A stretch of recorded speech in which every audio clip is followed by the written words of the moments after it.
जय हिंद, जय जिजाऊ, जय शिवराय, जय सियाराम.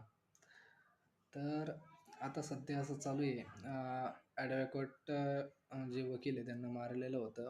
ती घटना आहे बोधगया, बिहार, बहुतेक बिहार साईडकडली घटना आहे. मारलेलं होतं वकिलांना. तर वकिलांनी सर्व समोर पोलीस स्टेशनच डायरेक्ट हे करून टाकलं.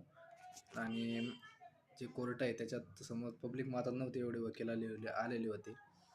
तर इंडियामध्ये किंवा आपल्या जे महाराष्ट्रामध्ये पण तसंच चालू आहे. करप्शन वाढलेलं आहे सर्व क्षेत्रात, पण जास्त करून पोलीस क्षेत्रात वाढलेलं आहे. डेअरिंग करतायत.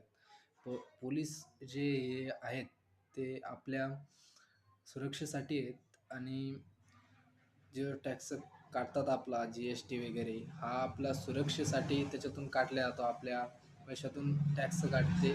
30% 60% जी-एस-टी आहे जवळपास प्रत्येक वस्तूवर. तो टॅक्स पोलीसवाले हे जे आहेत सर्व्हंट अधिकारी यांचा आपल्याला संरक्षण म्हणून अधिकार आहे, मारण्याचा अधिकार नाही ते.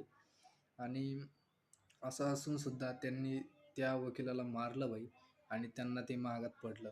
आणि अजून एक पुण्यातून जे अभय कुमार का काय जरा नाव आहे त्यांचं, ते डी-एफ-टी का काहीतरी आहे, आपले पोलीसवाल्याचे समोर सर्वात मोठे हे ते.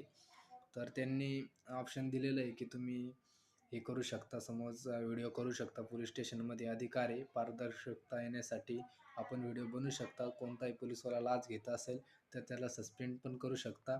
ते पण एक पथक आहे पोलीसवाल्याच्या याच्यामध्ये, अलग पथक आहे ते. ते सस्पेंड केलं जातं त्याच्यानुसार पण. आणि जितके पण आहेत फ्रॉड तुम्हाला वाटत असेल तर तुम्ही गुपचूपमध्ये व्हिडिओ बनवा किंवा डायरेक्ट खुलेआम बिन व्हिडिओ बनवू शकता. असा अधिकार दिलेला आहे कायद्याने. आणि आपल्याला अधिकार, सामान्य जनतेला अधिकार माहीत नसल्यामुळं आपली फसवणूक होते प्रत्येक ठिकाणी.